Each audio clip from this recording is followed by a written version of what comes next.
Magandang umaga sa inyo lahat and welcome sa ating last series of the month, Muscle Up Your Heart, at sa mga ating viewers sa ating FB page at sa ating YouTube channel. Welcome sa ating last series of the month. And of course, sa ating mga bisita ngayon, okay, second timer natin, si Elijah at si Cheska. Thank you for joining us. Palakpakan natin sila. And of course, yung mga gwapo at magagandang girls at mga gwapong boys na nandito, palakpakan din naman natin bawat isa sa atin. Kapag sinabi kong pangit, pagalitan ako ni God. Sabi ni God, pakitingnan mo ng katabi mo pag pinapalakpakan mo, di ba? Sabi ni God, kumbaga, we are fearfully and wonderfully made. So, wag mong kakantsawan yan.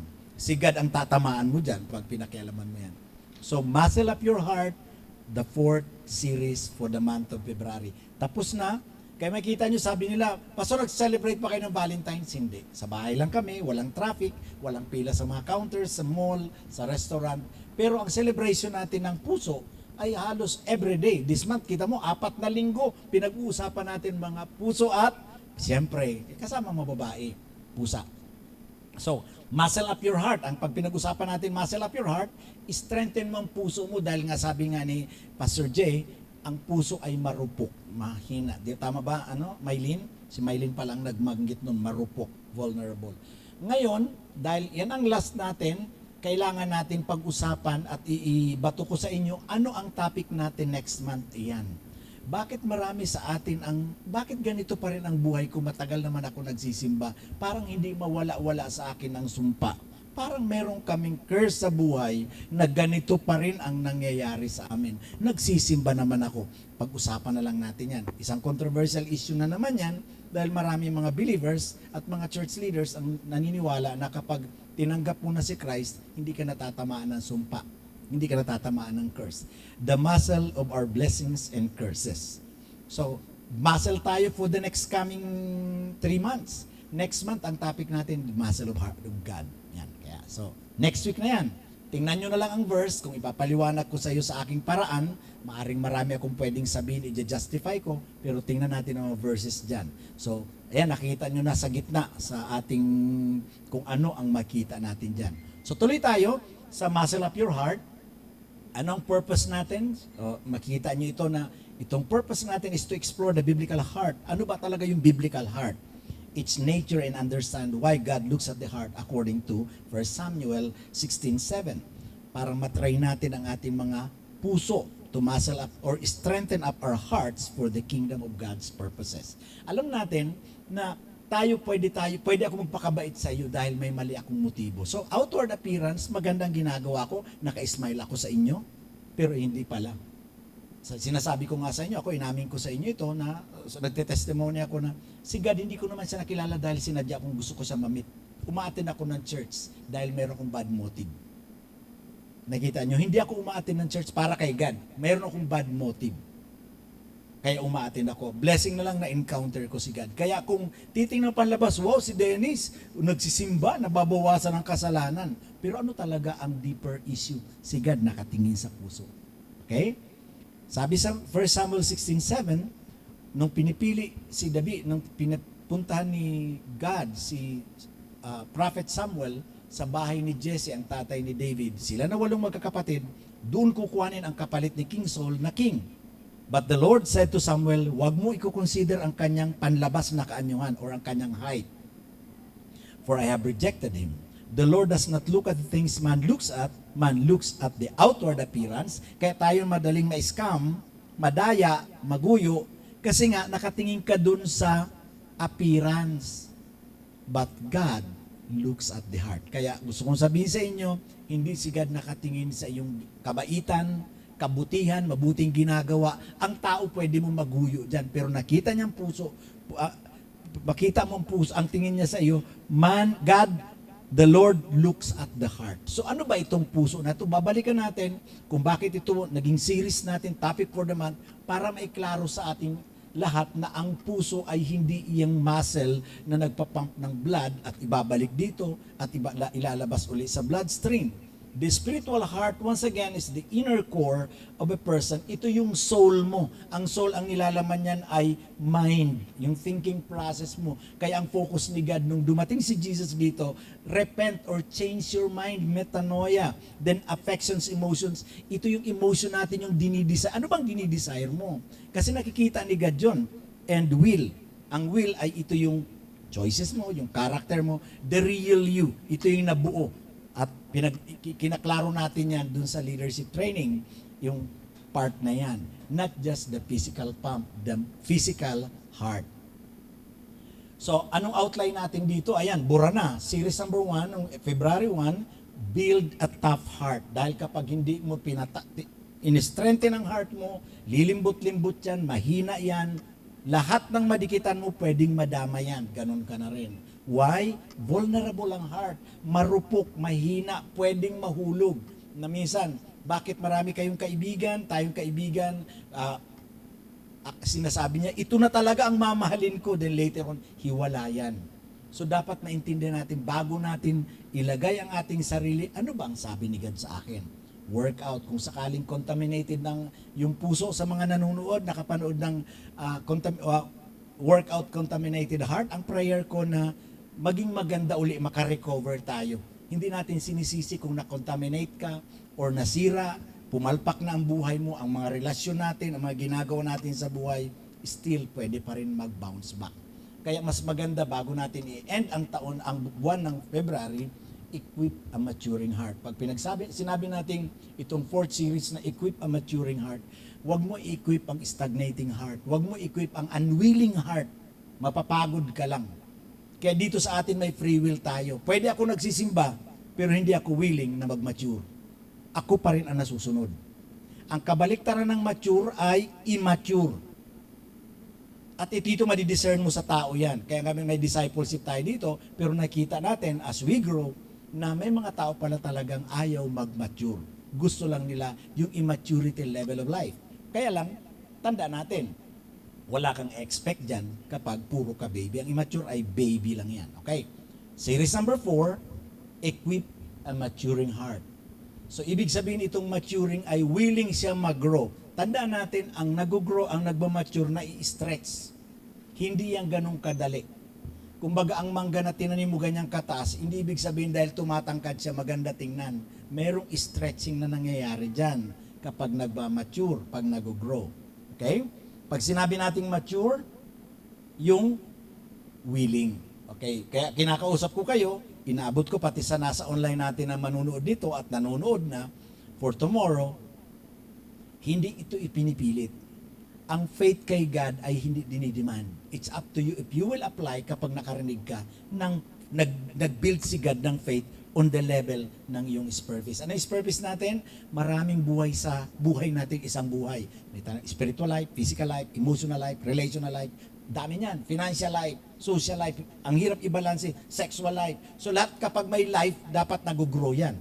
Kapag hindi nag-grow yan, ikaw din ang kawawa dyan. Okay, let's go. Pag pinag-usapan natin equipping the heart for maturity involves an intentional process. Ibig sabihin, intentional talaga ito na ginagawa. I'm willing, Lord, for spiritual growth, emotional development. May mga bata na nag-stay na. Di ba may mga kaibigan tayo na ang kanilang emotions ay delayed? Nasa 15 na, 20 na ang kanyang edad, pero delayed ang kanyang growth. Ngayon, alam mo namang hindi bagay yung emotional growth ng isang 8 years old ang kanyang emotion, pero ang edad niya 20 years old. Alam mo magkaiba yon. Ano kaya sa edad ko na ito?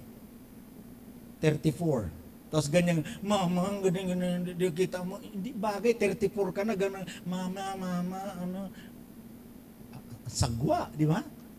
Kaya dapat act your age. Tama yung reminder sa akin ng kaibigan kong pastor, Dennis, act your age. Kung 34 ka, magpaka-34 ka.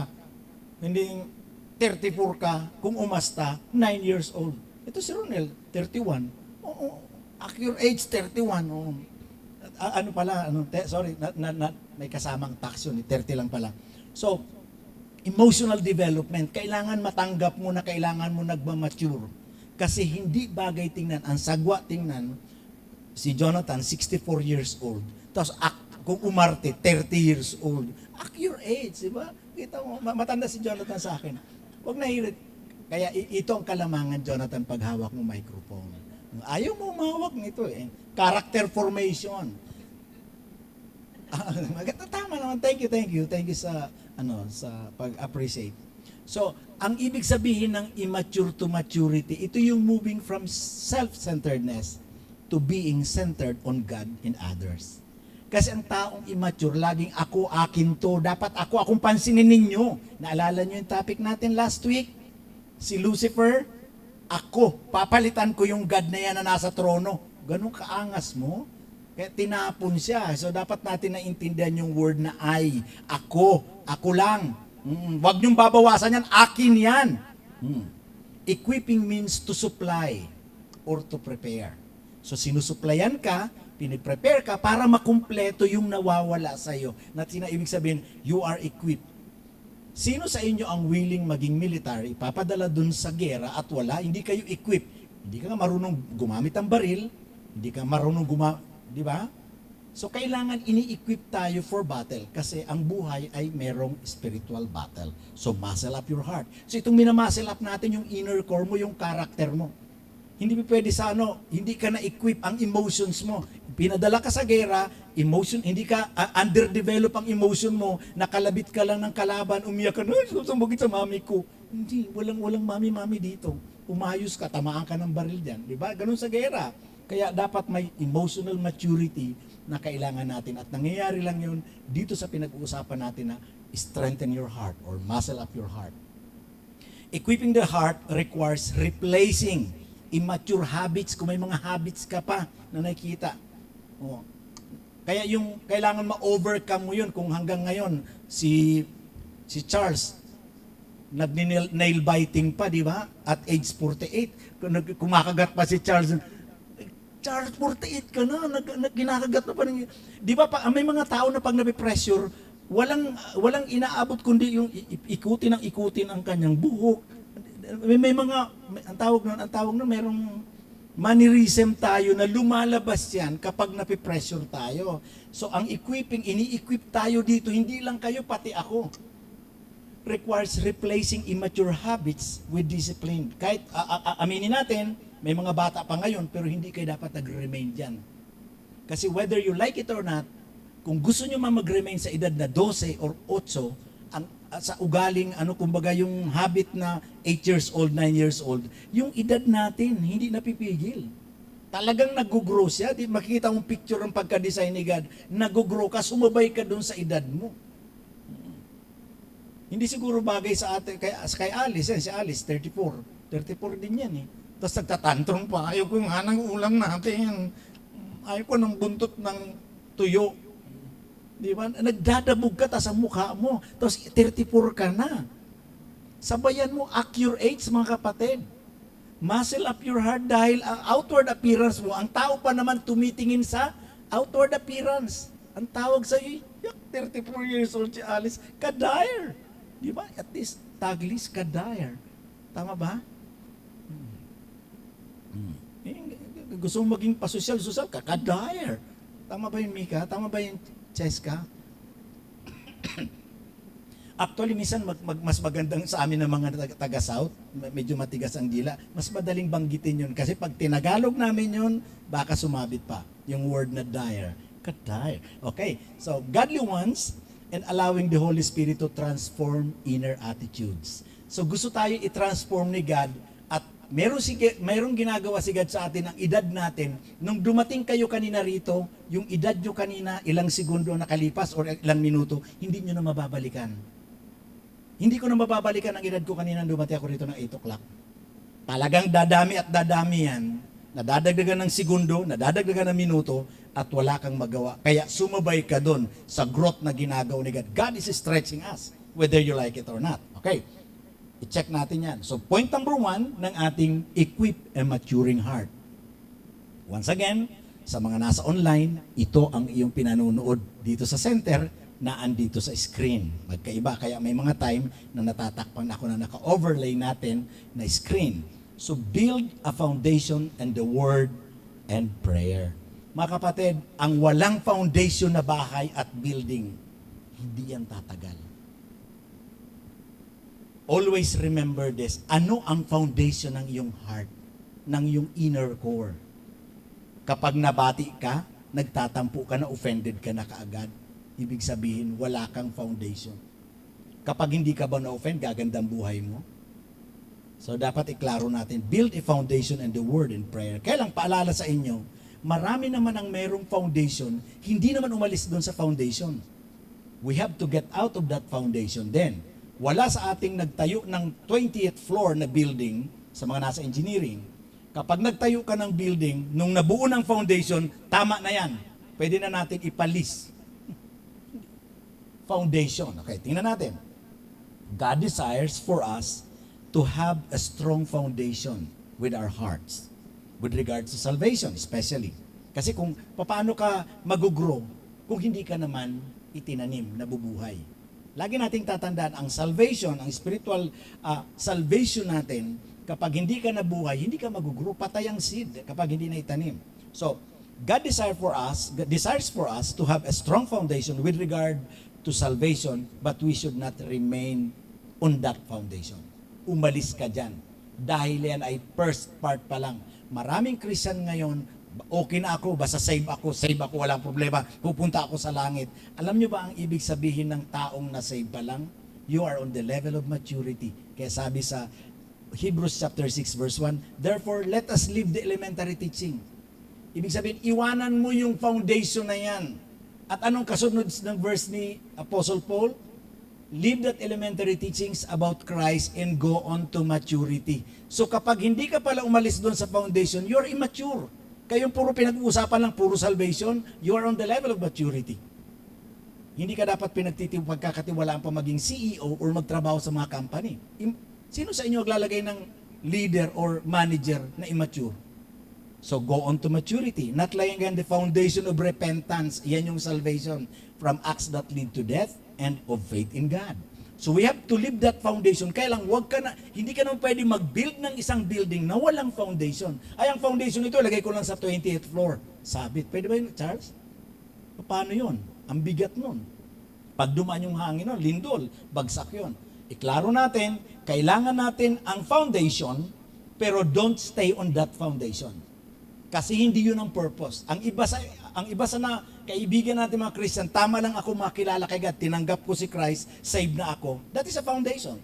That's a good foundation. Kailangan natin yun. Standard yun sa Bible. But don't stay on that because God, the Bible says, go on to maturity.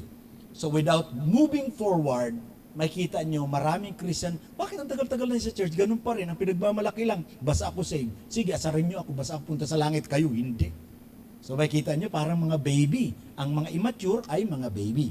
Okay, like seeds, growing and fighting for life. Diba? Kapag nagtanim ka ng seed, ito ay tutubo at pinipilit yan makalabas yung dahon para mabuhay. Ganun din. Spiritual maturity is also a spiritual battle that involves our willingness to become victorious for Christ. So keep seeking His kingdom principles for maturity. Kailangan na intindihan natin yung guidelines. Sa mga bata, hindi pa mahirap yan sumunod sa guidelines, sa sinasabi ng Bible.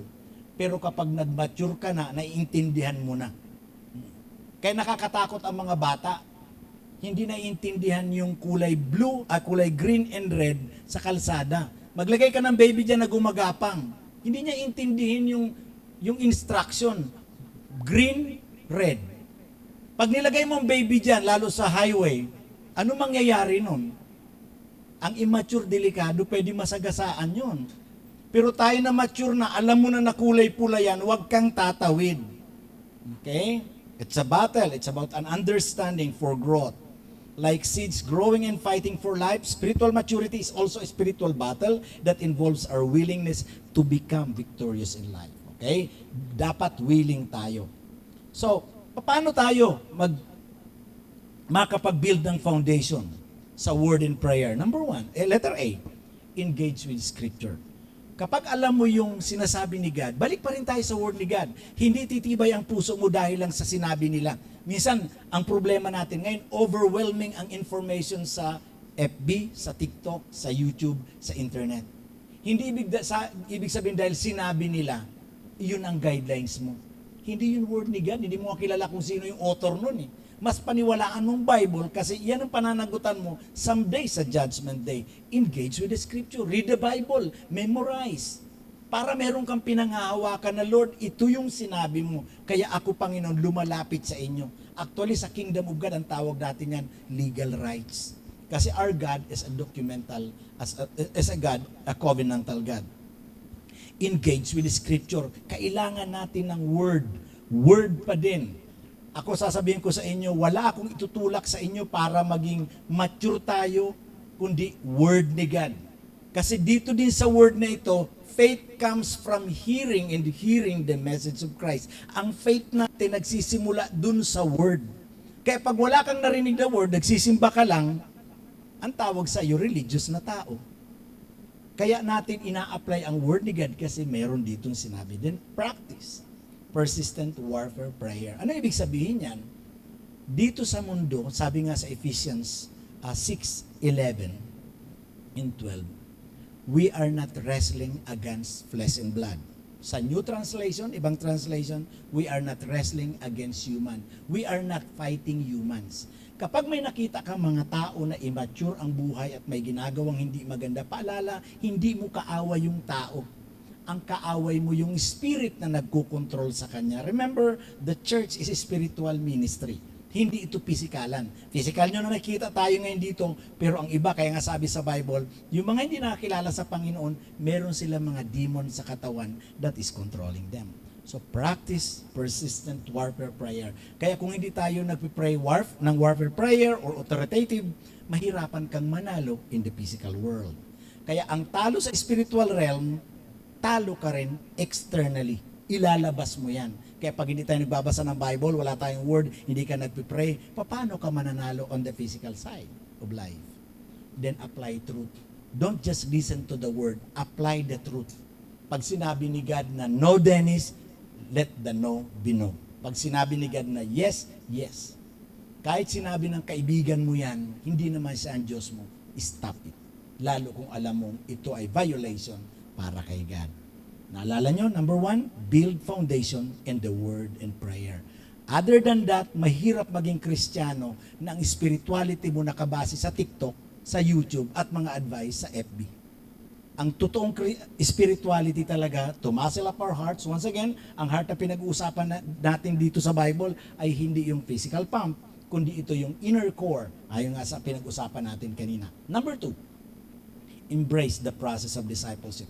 Whether you like it or not, ang maturity nakalagay talaga sa discipleship. Ang problema, hindi na binabanggit masyado ang word na discipleship ngayon, mas binabanggit evangelism, which is wala kayong makita sa Bible na go and evangelize. Ang nakalagay sa Bible, go and make disciples. We have to embrace discipleship. Kaya ang discipleship ay may process. It was He. Tandaan natin, bakit si God nagpadala nitong mga discipler na ito? Ang tawag ko, ang ibang ang term nila rito, napapalayo, mentor, coach. Babalik pa rin ako sa katotohanan, ang ginamit sa Bible ay disciple, discipler. Ang tawag nito sa mga taong ito ay discipler or equiper.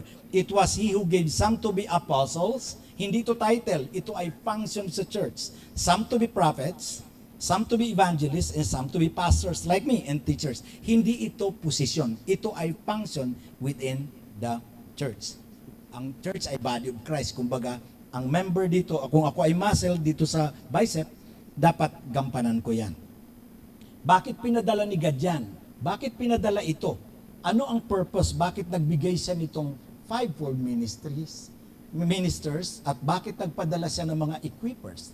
To prepare God's people for works of service so that the body of Christ may be built up. Kapag tayo ay naging faithful yan, nakakatatlong linggo na sa church yan, ang sipag-sipag, so pwede mo na yan ilagay sa ministry. Pansinin niyo yung verse na yan, ang word na to prepare sa NLT, sa NIV na mga New Revised Version ay to prepare God's people or to equip people for God's service, for the works of their service. Kaya dito sa atin, pag hindi ka nag-go through ng discipleship process, hindi natin muna nilalagay sa ministry. Kasi requirement ni God. At ito ang maganda nito. Sa King James Version, ang word ng equip, to equip God's people, the word prepare is perfecting. For the perfecting. Tama ba, Jonathan? Sa King James Version, ang word na prepare for the perfecting of the saints. Laging sinasabi sa atin na hindi naman ako perfect, kung nagkakamali ako. Ang goal nga nito, for the perfecting of the saints. Or to equip people. To equip means to supply or to prepare you for God's service. Ngayon, maraming gusto mag-serve sa church, pero ayaw magpa-equip, ayaw ng discipleship process. Paano yun? Tayo mismo nag-violate yan. Dahil lang ba umaattend ako ng 3 months, 5 months dito sa church na ito, pwede na ako mag-serve. Ang sabi dyan, to prepare. Without the preparations, without the equipping, huwag ka muna mag-serve. Saan ka mag-serve? Ano yung paglilingkod mo? At ngayon kapag na-equip ang isang tao so that the body of Christ may be built up. Yung body of Christ, the body, or tayo na church. Now, napansin nyo, ano mangyayari niyan kapag yan ay na-disciple? Hindi lang puro simba, until we all reach unity in the faith. Walang unity na mangyayari sa mga churches kapag hindi tayo na-equip. And in the knowledge of the Son of God, and become, ibig sabihin, may iniwanan kang immaturity. Walang maturity sa paglilingkod lang, sa pagsisimba lang, every Sunday, pag-attend ng prayer meeting. Attaining to the whole measure of the fullness of Christ. Kaya Christ-likeness ang ating goal. Kaya without, Pastor, umattend naman ako, masipag naman ako, faithful naman ako, gusto ko umattend lahat. Anong gagawin mo sa pinadala ni God mga equippers? Kailangan mo ma-equip, kailangan mo ma-disciple dahil iyan ang nilagay ni God. Whether we like it or not, kahit ako, kaya ako nag-undergo ng discipleship sa mga nung nagsisimula pa rin ako sa Christian life kasi kung hindi ako na-disciple, para saan? Ang pagdi-disciple, ito yung shaping process for the perfecting of the saints ayon sa King James Version. So, to do this, embrace the process of discipleship, you have to understand maturity takes time. The same sa paggawa ng isang table. Hindi nagagawa yan ng kalahating araw lang or overnight. It takes time. Maraming proseso.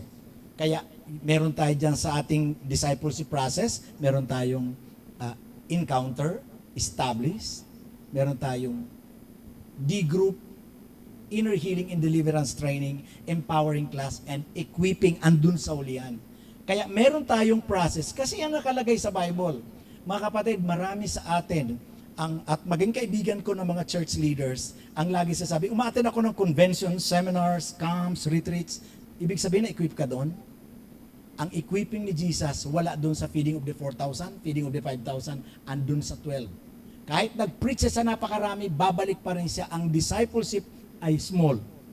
Maliit lang talaga at merong process. Ang discipler na ganyan, ito lang paalala ko sa inyo, kung yung 5 na nabanggit ko, nagkiklaim na siya ay apostle, prophet, evangelist, pastors, teachers, wala kayong nakitang maturity sa kanya, humanap ka na ng ibang leader, ibang discipler. Why? Anong ma-impart niya sa iyo? Ang discipleship ay, ang wisdom ay yung alam na alam natin ngayong ginagamit lagi natin, copy-paste. The wisdom behind making disciples. Anong ipapasa ko kay Joby kung wala naman ako? Sinabi sa Bible, thou shalt not commit adultery. May ginagawa ko. Anong ipapasa ko kay Joby? Impartation yan. So understand maturity takes time. Maging ako, ang tagal ko rin bago ako na-shape up. Kasi nag-retaliate tayo, mas gusto natin, okay na ako rito. Sa discipleship, meron talagang spiritual stretching. Then accept correction from your discipler. Paano mo malalaman kung tama ang sagot mo sa school exam kung walang nagko-correct? Perfect ang sagot ko dyan. Anong, na-check na ba? Hindi pa. Paano malalaman? Kaya may mga time pag nare-remind tayo, the same with this, pag nare-remind ka, nakukorek ka, it's up to you kung gusto mo maging maganda ang buhay mo. Hindi, ayaw ko niyan. Wala akong, yan. Pag ipinipilit natin yan, you will remain immature kasi ayaw mo ng correction. Maging sa paggawa ng bahay, katakot-takot na maso at ang ginagawa para gumanda yan. How much more sa spiritual life natin na meron tayong pinanggalingan. And of course, partner with the Holy Spirit. Hindi ka mag-grow without the Holy Spirit. Kung iniisip mo lang, hindi, magaling ako magbasa. Ako pa naman. O, sige, bahala ka. ito ang equipping process, ang supply and preparations ni God sa Bible. So maging ako, I have to adhere to the standard of God. And number 3, sa ating buong series ngayong buwan, ito lang ang 3 points tayo. Cultivate spiritual disciplines. Paalala sa bawat isa sa atin. Cultivate spiritual discipline. Hindi mo kailangan i-follow up dito. Part mo ito sa iyong spiritual growth. Ayaw natin na pinapakialaman lagi. Yung una, meron kang kailangang maghanap ng discipler, equipper. Pero ngayong naturuan ka na, ikaw naman ang tinuruan kitang kumain, tinuruan ka ng nanay mo at tatay mo paano sumubo ng kanin, kumain. Ngayon, ikaw naman ang mumuya. This is your part. Ikaklaro ko sa bawat isa sa atin, lagi nating pinag-uusapan ang word na faithful. Ay, nagsimba yan. Lagi nasimba niyan faithful. Ang katotohanan, ang word na faithful sa Bible, hindi binabantayan.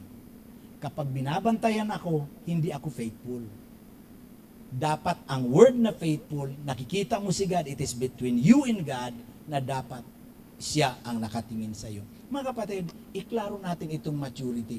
Marami ako nababasa sa FB, marami nagsasabi sa TikTok na kapag ikaw ay hindi na nagpo-post ng yung galit sa kapwa, nag-mature ka na. Di ba kadalasan yung sama na loob nilalagay sa FB, mature ka na daw. Iklaro natin yan. Yan bang ibig sabihin ng maturity? Okay. Pag pinag-usapan natin maturity, you have to train for godliness. Anong sabi sa Bible? Hindi yun dahil hindi mo ginagawa yon. Dahil remember, God is looking at the heart, hindi dun sa pinupost mo sa FB. Kasi ang katotohanan, sinasabi mo lang doon, hindi ko na iniintindi mga tao ngayon, mga buwisit na yan. Hindi mo pala makikita pa rin ang outward manifestation. Seek for godliness, then seek wisdom and discernment. Lord, paano ba ako maglilingkod? Paano ko ba gagawin ito? Then guard your heart, kasi vulnerable ang ating heart. Mga kapatid, binanggit ko sa inyo kanina from Matthew 12, verse 28, na lahat tayo na nakakilala kay God, may pinagmulan tayo. Meron tayong mga demons spirit sa ating buhay, sa ating heart, which is the inner core. Okay, i-quote ko na lang sa inyo, Matthew 12:28, if I drive out demons, sabi ni God, if I drive out demons by the Spirit of God, then the kingdom of God has come upon you. So may kapalit ang kingdom of God. Ngayon ito, you have to guard that heart.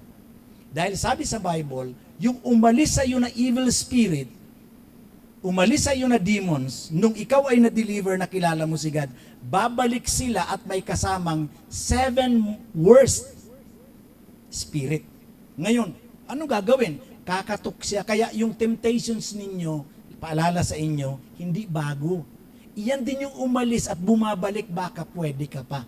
At naglalaro ka pa. You are not get right. Kaya you have to guard your vulnerable heart. Kakatukin ka niyan. Kaya sinasabi nila, Pastor, bakit parang paulit-ulit na lang itong aking temptation? Kasi yun din, walang titiran yun. Tinapo na spirit yun. Kakalat-kalat, dilipad-lipad lang yan dyan, yung mga fallen angels. The same. Kaya kung may problema ka sa lust of the flesh, pride of life, lust of the eyes, iyon din yung babalikan na yon. Ang lust of the eyes natin, ang iba sa babae o sa lalaki, ang iba natitem ka pag nakita ka lang ng abs, ang iba nakita ka lang ng biceps, ang iba naman nakita lang ng, sa lalaki magkakaiba yung temptation ng lalaki, ang iba nakita ka ng maigsi ang suit, wow, gandang-ganda, ang iba naman pag long hair, wow, iba naman, magkakaiba sa shape ng mukha. So kaya hindi mo pwedeng sabihin pare-parehas ang temptations natin. You have to guard your heart kasi iba. Ngayon, paano natin malalaman talaga ang nag-mature? Itong sasabihin ko sa inyo mga kapatid.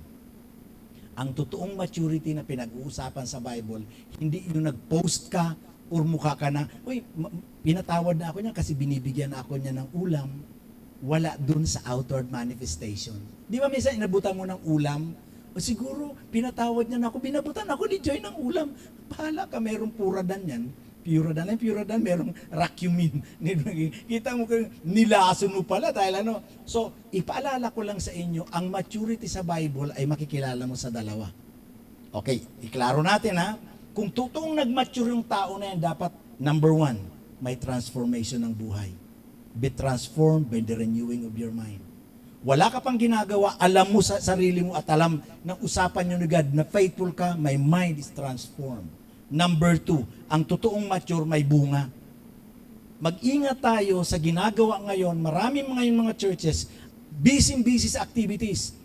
Seminars, may mga pa-concert, kung ano-anong pinagagawa, mayroong camps. Si Jesus Christ wala nun. Ang 2-1 Ministries, kung anong ginagawa ni Jesus Christ, hanggang doon na lang tayo. Kaya napansin nyo, wala na tayong mga camps, retreat, tinanggal natin yun. Wala tayong pa-concert. Kasi active sila. Ngayon dahil andyan sa church, ang tawag nila, wow, mature. Huwag natin i-equate ang maturity sa activities. Kasi walang kaibahan yan sa probinsya. Pag may piyesta, active lahat. Nagkakatay pa ng baboy, may mga lechon lahat, active lahat. The same with this, yun ang line ni Satan. Kapag ang ating maturity ay nakabase sa activity, na kapag wala na activity, ayaw na rin mag-church, questionable yon. Ang totoong mature, wala sa activity. Sabi ni God, by their fruits, you shall know them. Kaya ako bilang isang pastor, I have to produce pastor as fruit. We are called to make disciples, na dapat nagpo-produce tayo ng disciple, na anytime na mamatay ka, sinong papalit sa iyo? Alam nyo ba na pag hindi tayo gumawa ng go and make disciple, ikaw mismo ay candidate para patayin ang ministry ni God, na pag namatay ka, namatay tayong lahat, walang papalit sa atin. Iyan ang challenge ko sa inyo. Ang totoong maturity, may transformation ng mata, ng pride of life, at may change life. Plus, you are making disciples. You are producing a disciple. Dayan talagang command sa atin. Kaya mga kapatid, kung kayo uma-attend every Sunday dahil sa activity, hindi yan maturity. Ang totoong maturity, kaya ka uma-attend para marinig mo ang word ni God so that you can have faith. Kasi faith comes from hearing, and hearing by the message of Christ. Mga kapatid, gusto ko ipakita sa inyo, sa ating last part, medyo hindi magandang ending nito. Hindi ito Disney na istorya na and they live happily ever laughter. Okay, di ba? So yung ganun, kumbaga, kaya matutuwa ka kapag ano, and they live happily ever. Si King Solomon, instead of maturing in the Lord, his heart grew cold by pleasing his unbelieving wives and concubines. Sabi nga ni God, isa lang ang asawahin mo. A man pleaser si King Solomon. Ilan ang kanyang asawa? Kaibigan mo to kaibigan to ni Joby. 700 wives and 300 concubines. So 1,000 lahat. Kaya pag matutulog na ito, sabi nga nila, magkikiss na si Solomon sa mga asawa niya, good night, at sa bandang hulihan, good morning. Sa dami niyan, ihatid mo para matulog, good morning na, baka nga, good afternoon ng iba, hindi pa siya nakatulog. Tingnan natin ang naging resulta. Kapag ang puso mo hindi mo binantayan, alam mong wala sa word ni God yan, ang tanging papatibay ng ating muscle up your heart, to strengthen our hearts, word ni God. Anong sabi sa 1 Kings 11 verse 4? As Solomon grew old, his wives turned, bilangin nyo yung word na heart dyan, yung inner core, turned his heart after other gods. Itong believer na ito naging pagano. Dahil ang mga pinakasalan niyang anak ng kings, ng kapitbahay niya na nations, mga pagano ang sinasamba. And his heart was not fully devoted to the Lord. Pero pinili ni God ito. His God, as the heart of David, his father has been. Anong pinag-uusapan dyan na heart? Yan yung inner core, the real you. Kaya gusto ko makita natin na kahit nagsisimba ako, kahit pastor ako ngayon, pwede akong magaya dyan by living away and moving away from the Word of God. Kaya mga kapatid, equipping a maturing heart is the goal. Not one that is growing in wickedness and failing God in His calling to us. Lahat tayo may calling at ang number one na calling natin ay pagiging Christian, pagiging anak niya. At pangalawa niyan is go and make disciples. You have to produce fruit. Ang tunay na mature na mangga, may bunga. Hindi madahon. Kasi pwede natin ipakita, wow, madahon ito, madawag.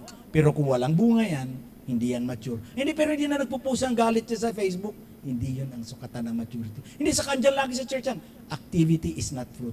Kaya ka active, nagpariban pa nga ako, nagpakulot pa ako. Bumili nga ako ng bagong damit kasi meron kami activities.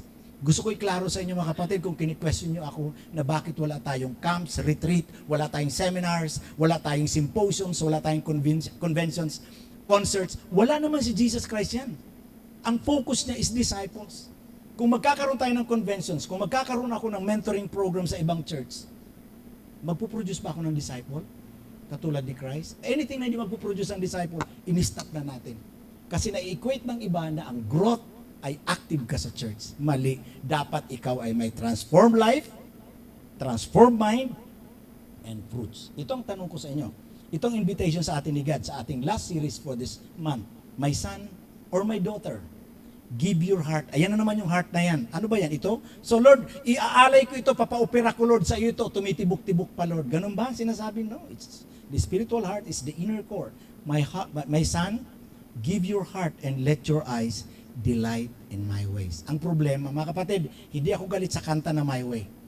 Pero kung iharap mo, I did it my, sabi ni God, away kayo. Anak, delight in my ways. Hindi Lord, I did it my. Kaya kung committed ka kay God, His ways, not your ways.